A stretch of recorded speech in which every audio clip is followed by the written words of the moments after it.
It's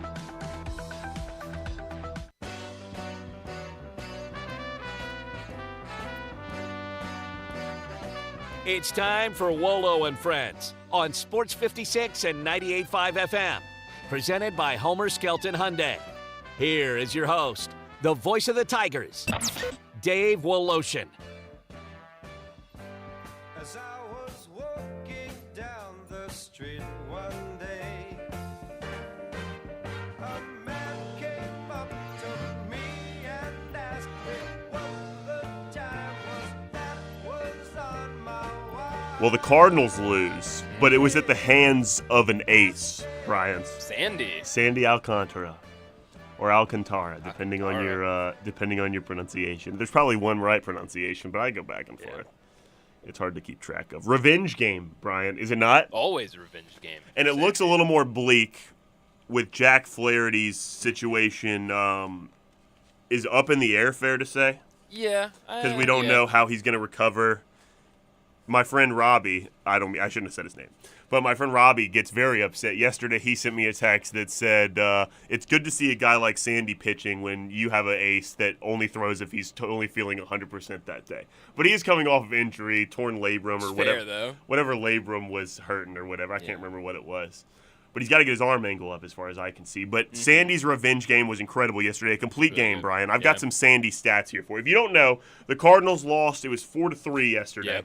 And you're a fish guy and a cards guy. Well, I'm a cards guy. If we go power rankings, it's Cards, Cardinals. fish. No, wrong order. Braves. Cardinals, Braves, then the fish. Gotcha. Because the fish just aren't really contenders, so it's easy to cheer for them as the last on my power rankings teams. Right.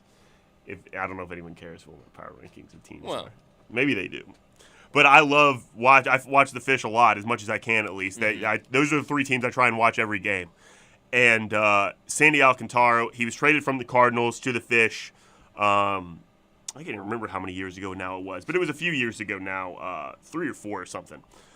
And it's his revenge game. He really, you mentioned Bryant on the broadcast last night. I saw it too. With they put up stats about how well he does against the Cardinals. It's fantastic. It's clear to him, or it's clear to me at least, that he definitely gets up a little bit more. 2017 was when he traded.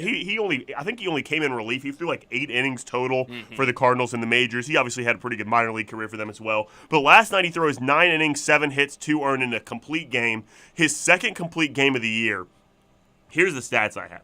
His last 10 starts, Sandy Alcantara, now are 7 innings pitched or more. In his last 10 starts, 7 innings pitched or more. 6 of the 10, 8 innings or more. And one of them was 7 2/3. Well, so I like a lot of those, like on your betting apps, you can get the how many outs recorded. Sandy's is always solo. It's always like, I think, right before you get to the 7th inning, or 6th inning. Whatever the amount of outs. So, 3 times 6 would be... It's like 18 is what the 3, number 6, would be. 9. Yeah, you got to go 12, fingers. 15, 18. It's like 18 and a half or something like that. And I'm like, oh, yeah, every single time. Sandy's going over 18. that. Yeah, you're right. No, his last 10, he's thrown 70. I'm sure that'll start to pick up. I'm sure. I love his strikeout props, too. He only had 3 last night, though, but he's just getting outs. He's just getting guys out.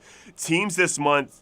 Last night, by the way, I meant to say this before I got to the next stat. Last night was the most hits he's allowed all season with 7 hits. Really? Ties the most. In his first outing of the year, or second outing of the year, he gave up 7 hits. That's the most he's given up all year. 6 starts in June in 47 2/3 innings pitched. 10 earned runs in this month of June entirely. 10 earned runs. Teams are hitting 199 against him. He's got a 1.89 ERA in that span with a .88 whip. Whip is walks, hits per innings pitched. So he's allowing less than 1 an inning. A starter that's going 7, 8, 9 innings, a whip below 1. Remarkable. Well, he's also really good at, I think there was a couple times last night. Like I remember one inning, Yepez got on, hit a double. Oh, he's great.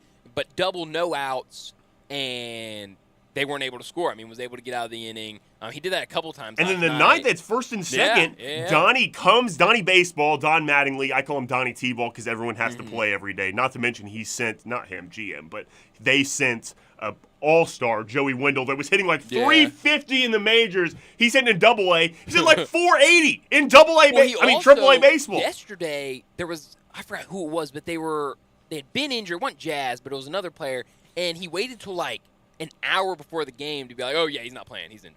That's classic Donnie baseball. And I was It like, was what are probably you doing? that. If it was an hour, that's ample time because the last time somebody got hurt, he did it like 30 minutes It before might the have been game. closer than that, but I remember looking at it, I was like, the game's about to start. Classic Donnie T-ball. But my point about bringing up Donnie T-ball was that he walked out to the mound to talk to Sandy in the 9th inning. Sandy would not take his glove. Which usually means if the Coming skip out. comes out, Ninth you're inning, coming ninth out. inning, especially 9th inning, Yeah. 2 outs or what? It was 2 out. No, it was 1 out because they got a double play to end the game. Yeah, you're So right. it was 1 out, and he has his glove over his mouth the whole time he's coming out talking. He's like demanding to stay in the game. Donnie talks to him for it seemed like less than a minute, and then walks back to the Turns around, dugout. goes back. Oh, I mean, inject that right Yeah. into my veins. I saw on a lesser scale, it wasn't last night because Alek Manoah threw last night, but I think it was his last outing. He kind of did something similar where it looked like Skip was going to come out, and then he turns and goes, one more.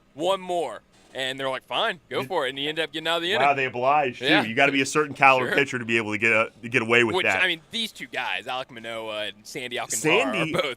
I guys who looked can a do week that. ago. It might have changed since then because this is very fluid. But a week ago, when I looked at the WAR stats, the top 2 in the league, Oh, I heard you Sandy say this, yeah. Alcantara and Tommy Tommy Edman, my 2 favorite players in baseball. Tommy Edman's great. He's awesome, Which and you wanted Nolan yeah. Gorman to replace him. You're Well, you're a buffoon. But we'll get. I mean, I'll talk about the Cardinals in he just a kinda second. did. They moved him to short. He didn't replace him. That's but not I mean, replacing. I was saying which, he's going to go to second. Which position is more important in the infield? I mean, Thank you. So it didn't replace anybody. but I mean, he can't.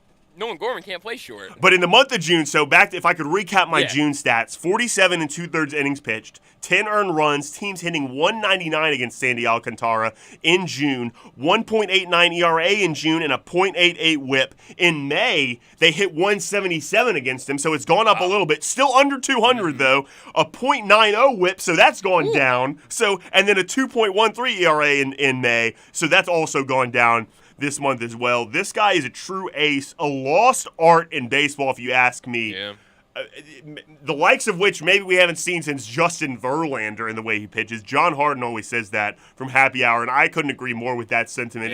Yeah. Especially with the way he throws the sinker, it's very similar to Verlander, who also had a pretty good outing yesterday. Unbelievable stuff from Sandy Alcantara. I can't get it. If you haven't watched this guy pitch, the Cardinals are in market, so Prime hopefully time. if you're a Cardinals fan, you got to watch watched him last night. yeah. But if you haven't watched him play, you should go out of your way to watch it when this guy pitches. He's going to win a Cy Young. I don't usually yeah. speak in absolutes like that, but man alive, I hope this guy wins a Cy Young at some point. He pitches unbelievably. But let's get to the Cardinals who lost last night. But the Cardinals have been playing well. They're playing really well. That's the first game they lost against the Marlins, so they won the series in that respect. They're off today, right? Off today, and then they are in Philadelphia this weekend. Oh, I hate the Phillies. Oh, man, this is a big series. So 2 NL East teams back-to-back there. And it looks like, I believe, if you want to take what I saw on Twitter yesterday, Okay. I'll take from it. some St. Louis people, it sounds like The Lou. Liberatore is going to go on the road trip with the team. So we Oh, might so he's see the getting called Liberatore up. again, yeah. His first outing did not go The second outing was much better. much better. I think he go 6 innings and had a pretty good outing. So I like Liberatore. So He's a good pitcher. It's just, does he want to be a good pitcher is how I've always viewed it. Really?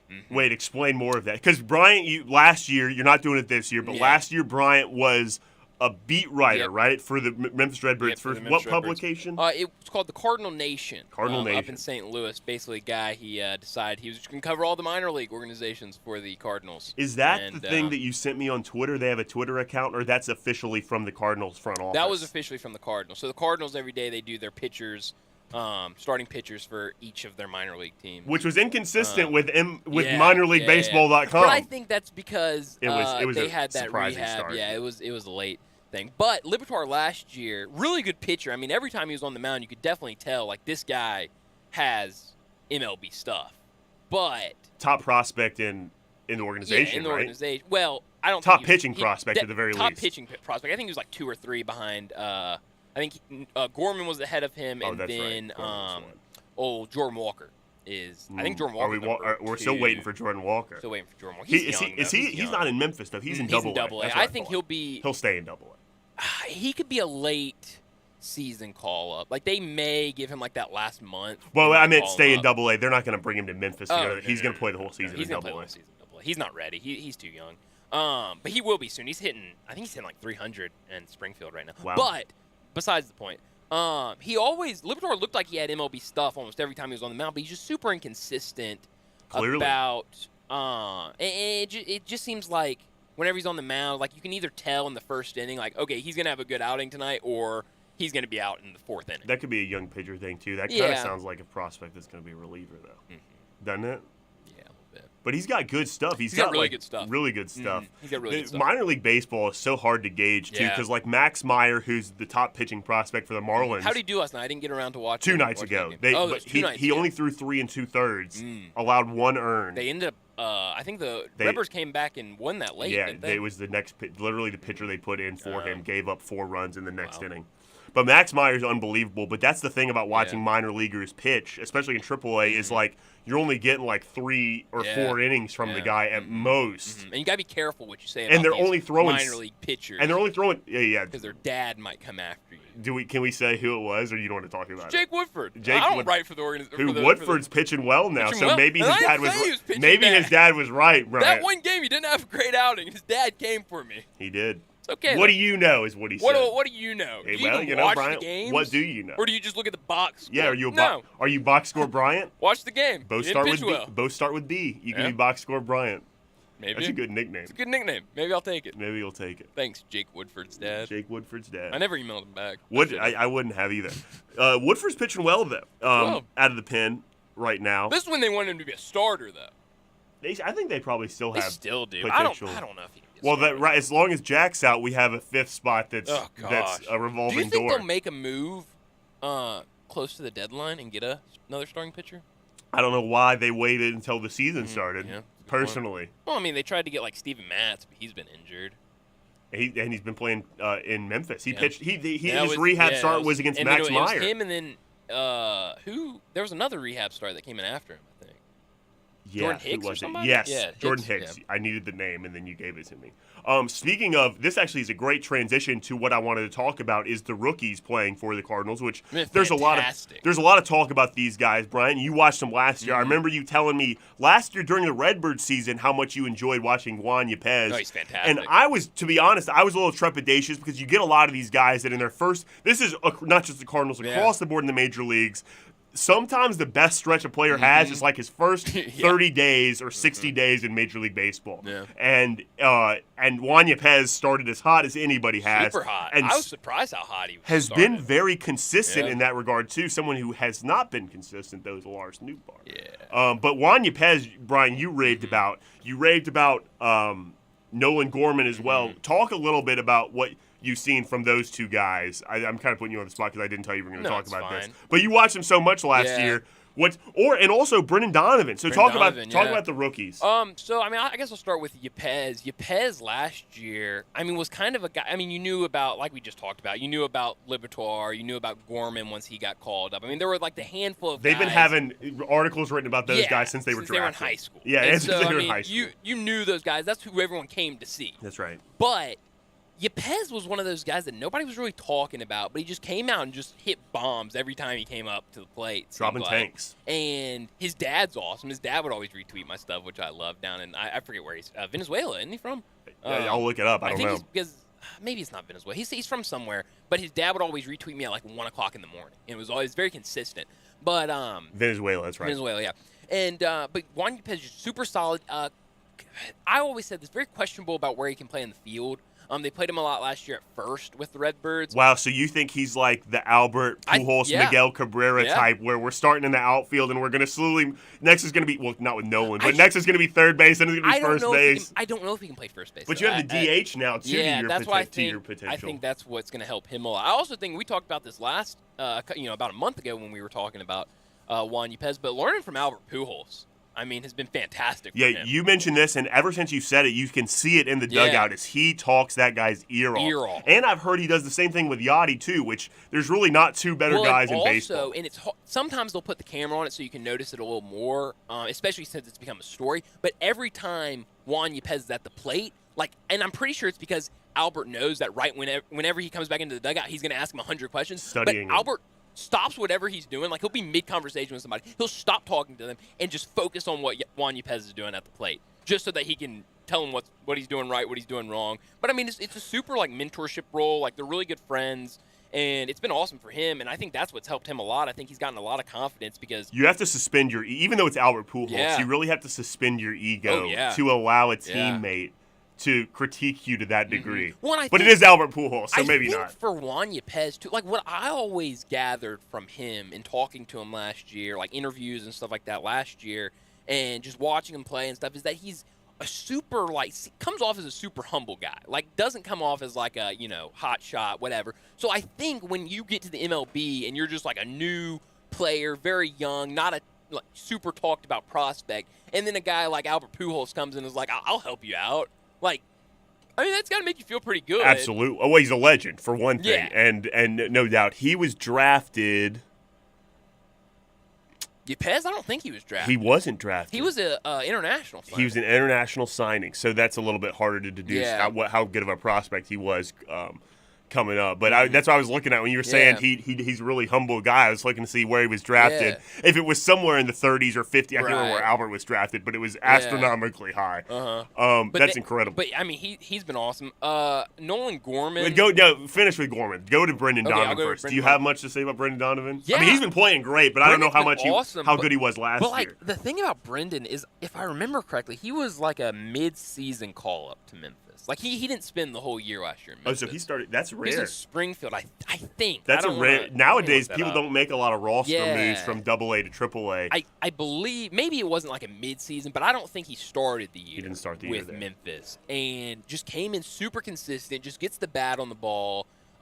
Is gonna, I mean, you can say this about a lot of players, but super is gonna 150% every single time he's out there. Just works hard, plays the game the right way.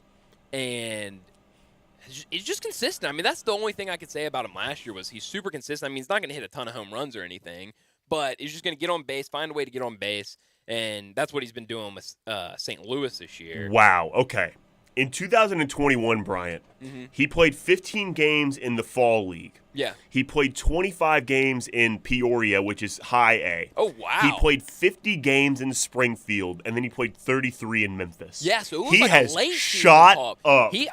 That's why I don't, because he didn't play that long with Memphis. He hit in Peoria, he hit 300. He hit 319 in Springfield with a 411 on base. OPS over 800 in both. And then he when he got to Memphis, he hit 288, 885 OPS. So really shot up the ranks there. And it's just, I mean, I feel like I keep saying, he gets the bat on the ball. I mean, he just finds a way to get on base, and I think that's helped him a lot getting through the organizations because he's just so consistent. And that's what he's really been doing with St. Louis. Went to South Alabama. Did he really? Mm-hmm. USA. Jaguars. Go Jags. Yeah, so I've liked him a lot, Brendan Donovan. And then last but not least, the top prospect Nolan and Gorman. Rookie of the Year candidate. Can't rave enough about Nolan Gorman. So much so you wanted to replace maybe the most consistent player on the Cardinals. But most utility guy. Move him to short. He did That's move what to they short did. and move Paul DeYoung down. Nolan Gorman is awesome. He was awesome in Memphis last year. Led minor league baseball this year in home runs before he got called up with. Oh, he was leading 13 or something like that. He was leading the entire league. I mean, he just hits the ball. And what I was kind of surprised about is how quickly he was able to kind of adjust to MLB pitching, because what was it, his third game he hit a home run? Yeah, it was his first. It was the first series he was in. He hit a home run. And that is not what happened in Memphis. In Memphis, it took probably slow build. 15 games, and he was hitting in that first 10 or so games, he was hitting 160 or something. He just was struggling. That kind of scares me a little bit because, what we said a minute ago, is the first stretch of time that a player's in the majors is the best they'll play. Well, but the thing about Nolan is it's almost like a confidence thing with him. Once he got that ball over the fence in Memphis, it was on after that. I mean, he couldn't be stopped. But obviously, MLB is a little different than that. But I remember telling Gabe right before they called him up, I said, here's the thing. Of Gabe and Stats on Sports Time, Gabe and Stats, 3 to 6 on Sports Video. But I told him, I said, I would not be surprised if they call him up and his first week or so, he's not hitting the ball very well. He's hitting, 130 or something like that, and everyone's questioning, oh, this guy can't play in the league. This guy's not ready. And then he hits one over, and he's fine after that. Because that's exactly what he did in Memphis. That's exactly what he did in Springfield. He was kind of consistent with that. But then he got to MLB, and I don't know what happened, but he got that confidence early, and he's been hitting the ball well. This isn't the exact same, but it brings to mind somebody that had a really hot start when they got called up last year and has since hurt now, but fizzled before they got hurt too.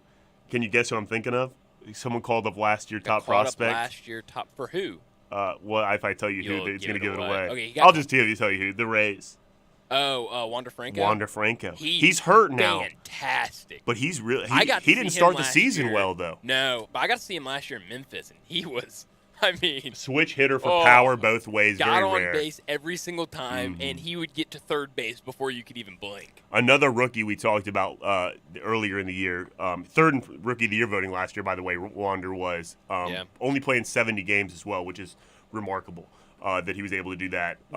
What have you? I want to ask this real quick. Please do. Before we get to break, Ivan Herrera, who was caught.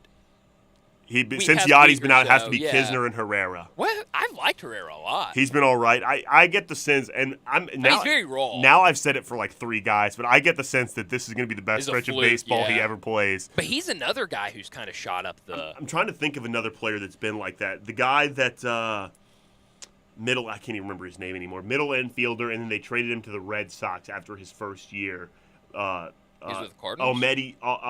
No, not Diaz. I can't remember his name. But there's been a few guys that the Cardinals have called up that I get super excited about over this first stretch, and then they kind of fizzle out. Well, that's probably enough of baseball talk. We talked a lot about the Marlins. Well, I got one more thing about the minor leagues before we go to break here. Probably a lot about the Marlins. More people probably are interested in the Cardinals and the Redbirds, but a lot of people probably aren't interested in baseball at all. But this week we mentioned Max Meyer and the Jumbo Shrimp playing against the Redbirds. You can talk probably more about the Redbirds prospects on the team right now. But I know if you like baseball and you're looking to watch, if you want to go watch baseball, first of all, it's 4th of July weekend. So lots of fireworks if you want to get out there with the family or like a girlfriend or significant other. I went last year with Melinda to the Redbirds game. And fireworks are, so it's all weekend they're doing it. It's a lot of fun. But the Jumbo Shrimp has some really good players. First of all, I just mentioned Max Meyer. That's probably going to be his only start in Memphis. Although there's potential for 2 if he started the first one, right? Because it's a 6-game series. But usually in AAA they have. You only pitch once a place. Okay. That's good information. So probably not going to get to see Max Meyer again. But Joey Wendell, who was an all-star last year, and like I said, he was hitting 350 or something like that in the majors. He's hitting over 400 for the Jumbo Shrimp. You got to watch this guy play. He's great. A player that some people might know, because I know college baseball is big, especially in this market with Ole Miss winning the national championship.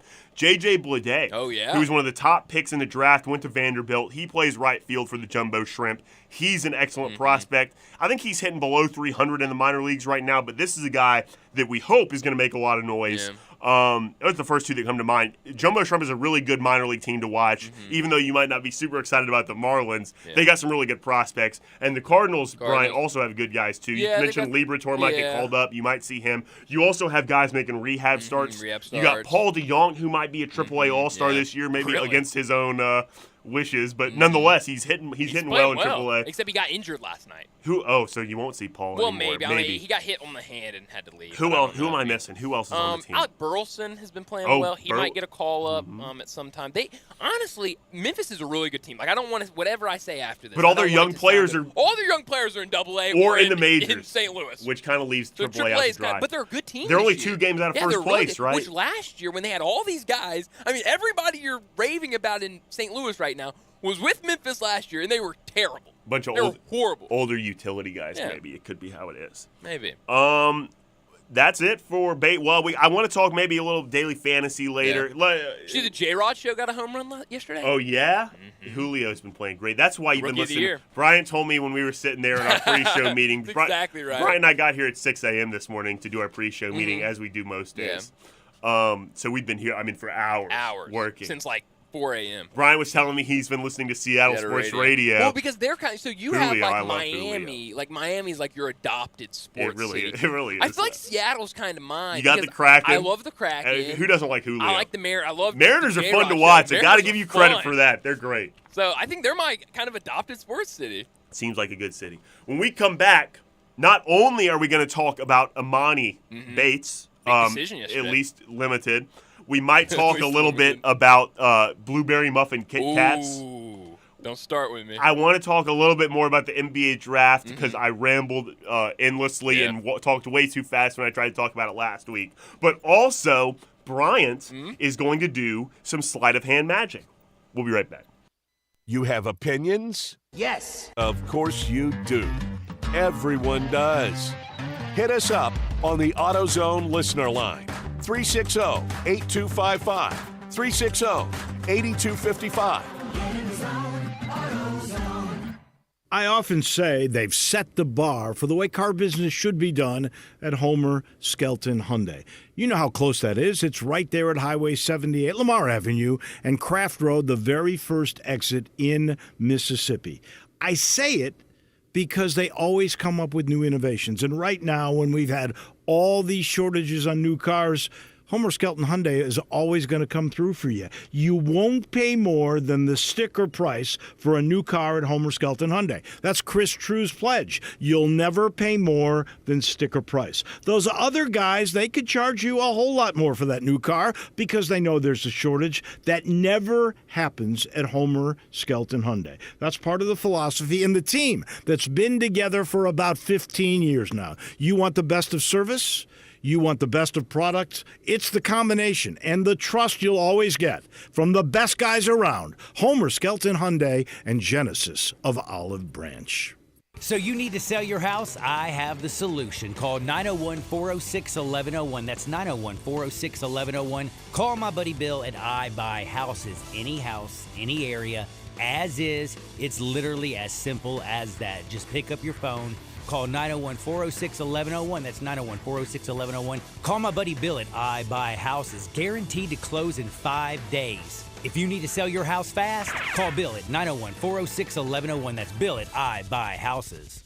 The Take It On sales event is still going strong at Gossett Mitsubishi on the Pike. Go the extra mile with 41 MPG Highway in your 2022 Mitsubishi Mirage G4. $259 a month or buy for $17,885. Get ready for your summer road trip with 2022 Mitsubishi Outlander Sport. $359 a month or buy for $25,285. Plus 2022 Outlander. Vacation ready with 7 seats. We Gossett at $369 a month or $29,005. And you'll always get our stellar 10-year, 100,000-mile powertrain limited warranty. So get to Gossett Mitsubishi today, 1870 Covington Pike, or shop online at memphismitsubishi.com. If you want it, we got it at Gossett Motor Cars. All 72 months at 3.9. Outlander NZO 68336. MSRP 29505. Sport NU 09708. MSRP 26035. G4 NHF 05848. MSRP 18385. Includes all rebates and incentives. PF 695. Excludes tax, title, and license with approved credit. See dealer for complete details. Offer valid through end of the month. Dealer stock only. Hey, I got one of my best customers, Mark, here. Hey, Montana. Hey, Mark, tell Sports 56 fans the deal of the century that I gave you at Sleep Cheap. Yeah, I just bought the whole family some new mattresses. Our backs thank you. Easy professional people to work with, good quality mattresses and box springs, and they under-promised and over-delivered. We got the Sports 56 deal, the hybrid mattress and box springs regularly $1,000 for $599, and the wife and I got the king-size mattress normally $1,500 for $999. Mark, it was a pleasure working with you. Glad you and your family are happy with the quality of our memory foam. Now I'm extending this manager suite deal to my fellow Sports 56 fans. Check out our 3 locations, 6330 Winchester, Memphis, 1069 Goodman Road in Horn Lake, and West Memphis, 1701 North Missouri Street. Also wanted to let you know Sleep Cheap mattress sets starting at $199 to $4,000. We have twin XLs, queen, king, California king, we got it all. And again, guys, take advantage of this sweet Sports 56 hybrid mattress queen box deal. Normally $1,000, we got it for $599. We also have the king, normally $1,500, selling for $999. See y'all at Sleep Cheap. I love how Memphis loves golf, even city government. Overton Park is getting redone. Pine Hill is being completely renovated, and Fox Meadows is getting new greens.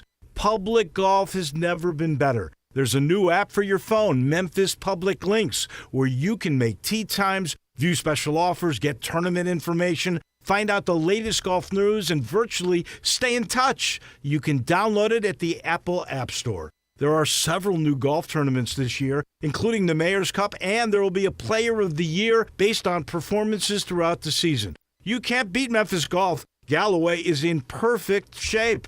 Audubon, right in the heart of the Poplar Corridor, is a true test of golf for any level of player. The city has invested in public golf like never before. So, if you haven't played a city course in a while, try it. I assure you, you're gonna love it. Memphis Public Links. When you think about insurance and you want great value without sacrificing great service, I want you to think one place: the Eflin Insurance and the entire Eflin Insurance team. Matt and his group of professionals will access 10 leading companies to find the right home and auto program that fits your budget and your absolute needs. The Eflin Insurance team, the number 386-GER, 386-4777.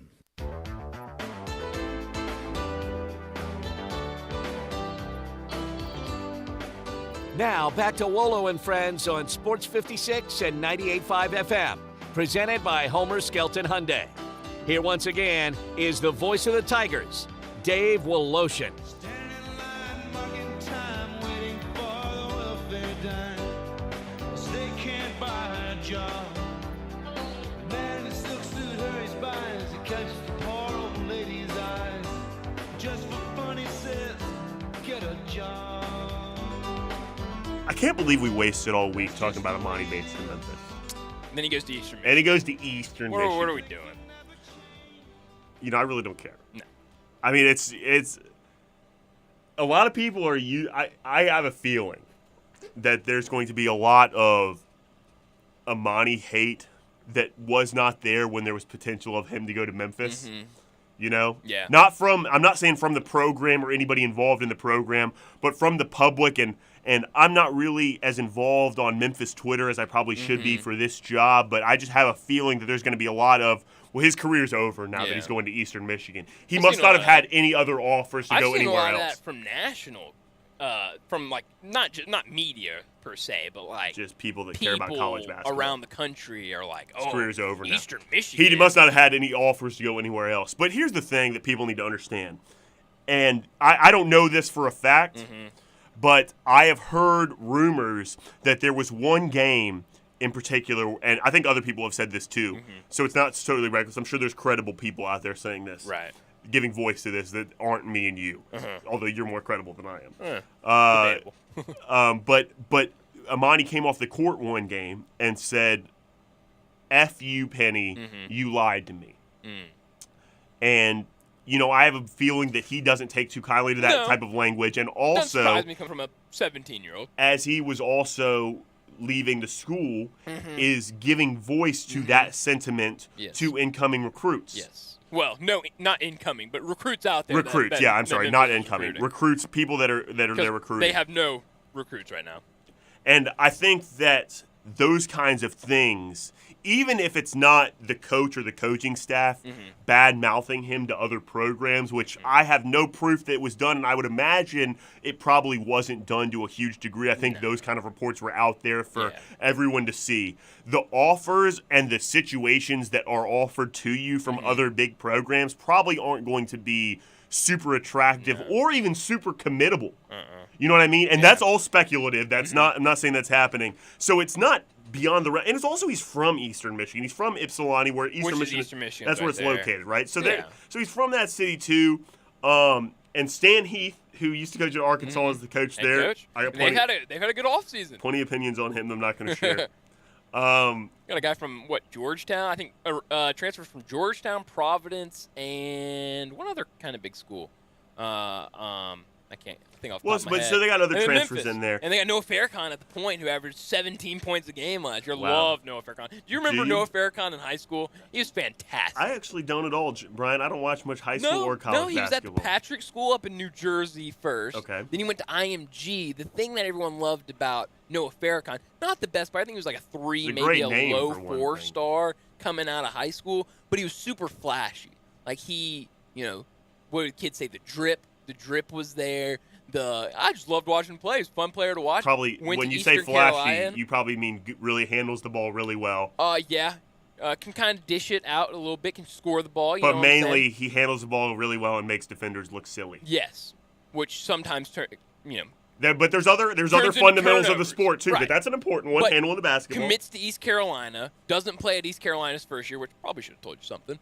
Then transfers to Eastern Michigan, was their starting guard last year and averaged almost 17 a game. Fun player to watch. So they only won 10 games last year, but I expect them to win more than 10 games. I mean, with Amani Bates, certainly so. Yeah. And also one other thing, and I don't know if this has been said either. Like I said, I'm not super involved in the local media on Twitter and even local fan base on Twitter. I just don't see a whole lot of those tweets.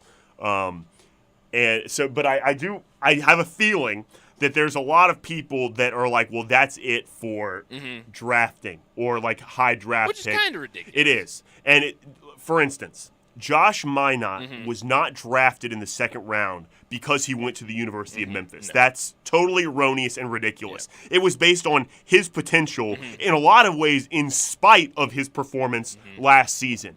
Amani Bates, if he was eligible to be drafted this year, also probably would have been a second-round pick. Just being honest. He probably would have been based on potential alone and what he would put together in a pre-draft workout. NBA coaches with their wealth of knowledge and their understanding of player development would say, we can make this guy good regardless of what he is right now. I mean, talk about like Patrick Baldwin. I mean, had a terrible year at Milwaukee, but still was taken in the first round just because scouts saw him and was like, this guy can shoot.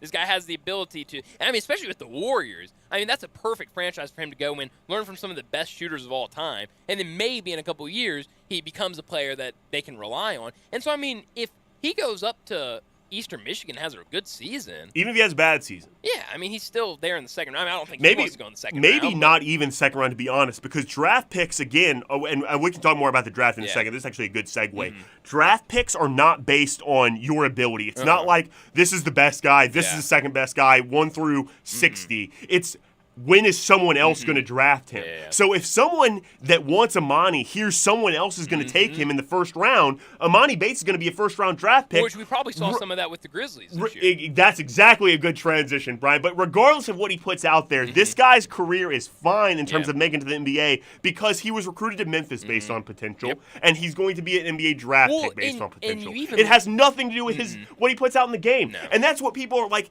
They were like, well, Amani could have come back to Memphis even if he wasn't playing a whole lot. This is a place that can get you drafted.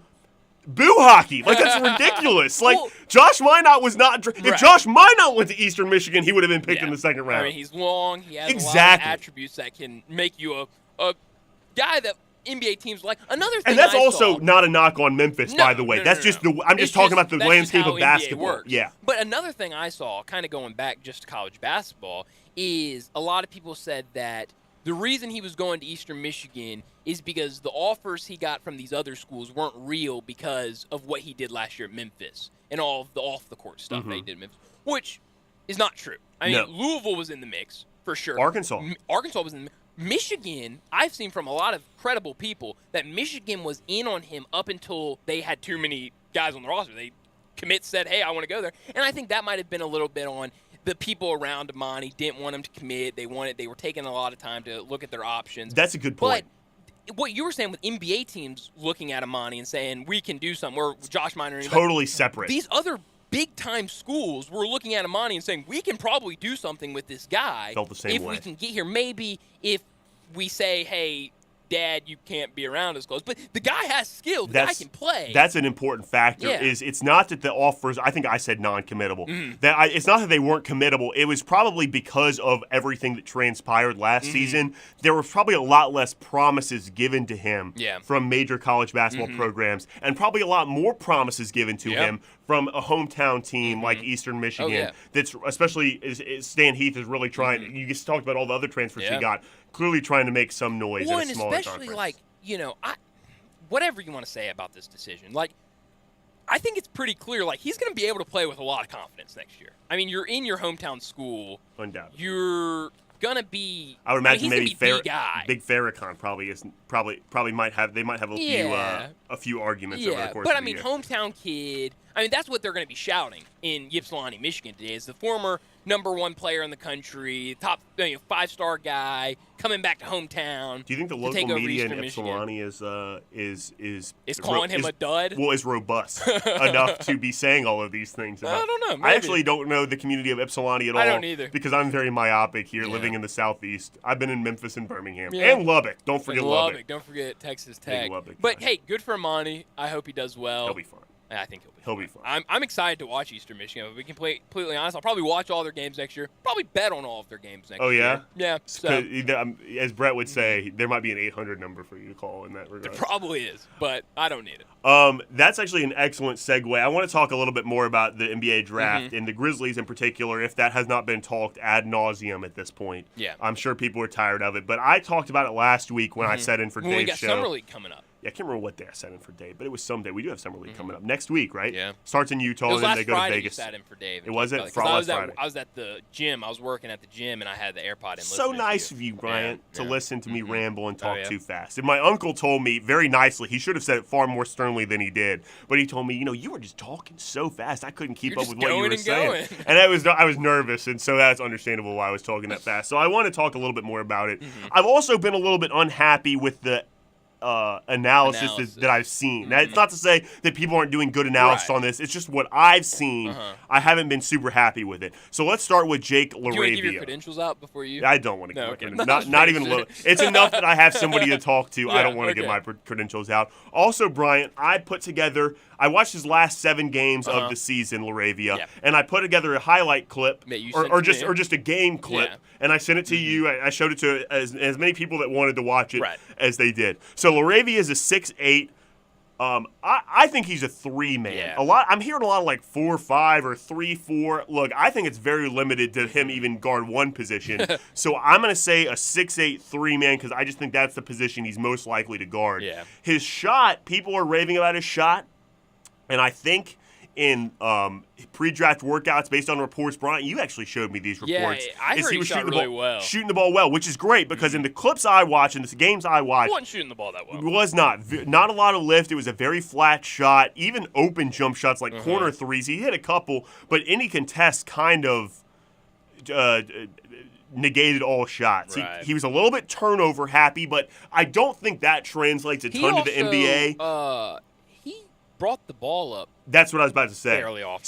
So they were getting pressed a lot in the games I watched, and some of those were in postseason games, so that would make sense. But he would take the ball out, and their press offense was basically they were being allowed to throw it back to him, and then he would bring it up. So he had the ball crossing half court quite a bit, and that's probably why he was turnover happy. And I don't really see that being a huge problem in the NBA because he's not going to be in those positions. Yeah. His best parts of his game, Bryant, you saw this too, cutting. Oh, he's fantastic cutter. Excellent cutter. And he's always moving. He moves really well without the ball. I loved watching him cut. Really catches defenders sleeping. And also his pivot foot on his back to the basket game is remarkable. Really good with ball fakes, really good with pivot feet. That's not a very flashy thing to say about a guy, but truly those are his best qualities, and he was really good at those things. In terms of his back to the basket game and all part of his game, this guy is all right hand. I mean, straight up allergic to the left hand. Now, maybe during the playoffs you heard a lot about how Jason Tatum was getting exposed with his left hand, and Jaylen Brown. That's the NBA Finals, so that's the highest level of exposure that any player has. So it's not to say, well, that happens to Jason Tatum too. No. This guy was in a terrible way allergic to his left hand, to the point where I started comparing him to Franz Wagner in the NBA. And I'm not sure he played exactly like Franz Wagner in college. But that's really the comparison I made there. His back to the basket was also right hook, left shoulder. Now, he did do a little bit right shoulder fadeaway jump shots, but every post move was right hook, left shoulder, right hook, left shoulder, right hook, left shoulder. So that's a little bit concerning to me. His mid-range pull-up, he didn't have any of. He started like jabbing left, and guys would bid on it. I have no idea why they would bite on a guy that's never going left, but they would bite on it anyway, and that helped him. Like I said, kind of like Franz Wagner is my biggest comparison. And I could also see him being used because this guy was also back to the basket quite a bit in college, like Grant Williams is used in the offense for the Celtics. Because he's a guy that's very much improved on his three-point game in the NBA. And I could see that being a role for him as well. The difference is he can't play those minutes that Grant Williams plays because he's not that kind of defender. And real quick before we have to break here, the last guy, David Roddy. Oh, David Roddy. We love David Roddy. The best player. I haven't watched the VCU guy yet. Yeah, he can shoot the ball. But this is the best player that the Grizzlies drafted. Oh, yeah. I mean, this guy's 6'5". He's big. He's a physical driver. Now, that is the biggest differentiator. Even Ja Morant, who's one of the best finishers around the basket I've ever seen, he was super non-physical driving in college, always trying to avoid contact, and that was a huge step for him to climb into the NBA. Roddy's got that already. I mean, he gets into the defender on the drive on the first dribble, uses his body really well, and he also has unbelievable touch. I'm talking about touch on set shots, touch off the dribble, touch back to the basket on faders. He'll shoot off of 1 foot with great touch. I love watching this guy play, awesome. And he plays back to the basket as well. He was a pro-style quarterback in college. Is that right? Love pointing that out. He took a visit to Wyoming. In high school? In high school, yes. Wow, that's something else. So under center. Yeah, his only offers were Wyoming, North Dakota State, South Dakota, and Northern Iowa. That makes sense physicality, though. That's what would make him physical. I like him, the ability to catch and shoot threes, but also post up smaller defenders. Now, at 6'5", playing the 2, you might not have a whole lot of smaller defenders, but if there's a situation where you do, because your best defender a lot of times will have to guard John Morant, if they're on the floor together, if he even gets minutes this year, I love David Roddy. I can't rave about this guy's film enough. Of the last 7 games, I watched the last 7 for both guys, David Roddy's film was immensely better than Jake LaRavia's. It wasn't even close. And I sent you both of those. You can attest to that, right? Oh, 100%. Unbelievable stuff. Love that guy a lot. So we talked a little college, talked a little NBA. When we come back, we're going to do something, I guess, totally different, Brian. We'll be right back. Start your day with Sports 56 Mornings with Greg Gaston and Eli Savoy. Weekday mornings from 7 to 10, right here on Sports 56 and 98.5 FM. It's time to vacation at home with Family Leisure. That's right. Enjoy a vacation in your own backyard with a little help from Family Leisure. Like play gyms and trampolines, they're now $500 off. And those trampolines, by the way, they've got that mesh on the side, so trampolines are now safe, and you'll be the hit of the neighborhood. They've got hot tubs in stock and ready to go, and you can get up to $1,000 off when you pick them up. All kinds of do-it-yourself pool specials, like savings of up to $1,500 on all in-stock pools when you pick it up and install them yourself. And if you're looking for patio furniture, then stop on in, because they have tons in stock and they're ready for you to pick up. So get ready for that vacation at home with the help from Family Leisure. Family Leisure's Vacation at Home sale. It's happening right now at Whitten Road and I-40, where family and fun truly do come together. I often say they've set the bar for the way car business should be done at Homer Skelton Hyundai. You know how close that is. It's right there at Highway 78, Lamar Avenue, and Craft Road, the very first exit in Mississippi. I say it because they always come up with new innovations. And right now, when we've had all these shortages on new cars, Homer Skelton Hyundai is always going to come through for you. You won't pay more than the sticker price for a new car at Homer Skelton Hyundai. That's Chris True's pledge. You'll never pay more than sticker price. Those other guys, they could charge you a whole lot more for that new car because they know there's a shortage. That never happens at Homer Skelton Hyundai. That's part of the philosophy and the team that's been together for about 15 years now. You want the best of service? You want the best of products? It's the combination and the trust you'll always get from the best guys around, Homer Skelton Hyundai and Genesis of Olive Branch.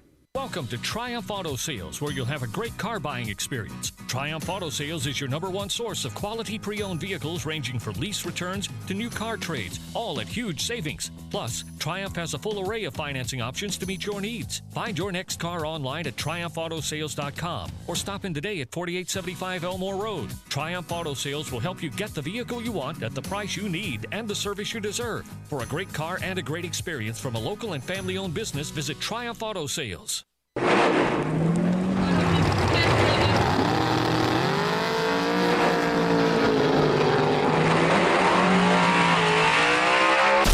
Swerving, speeding, and reckless driving can leave you in your own dust. Drag racing has its consequences. You can lose your driving privileges, your vehicle, face jail time, or even lose or take a life.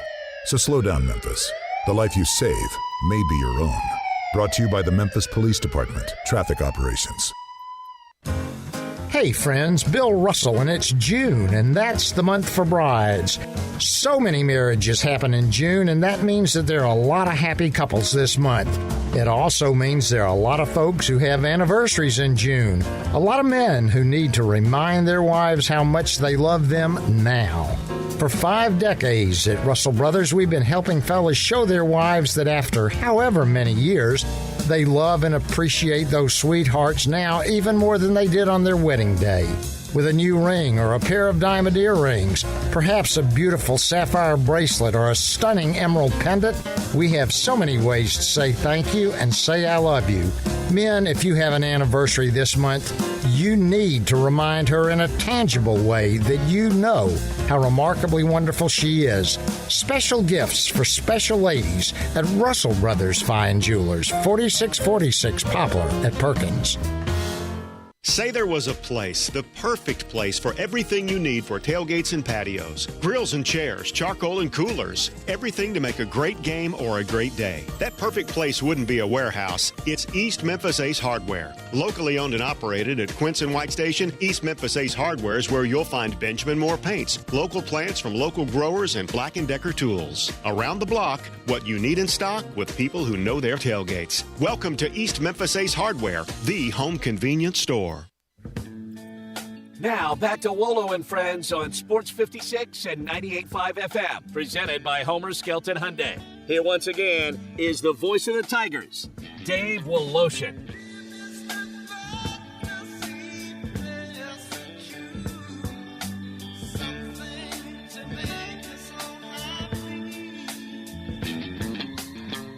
Two individual sports going on this morning. One of them is Wimbledon at the All England Club. In jolly old London. Is it in London? It is in London, it's right? In London.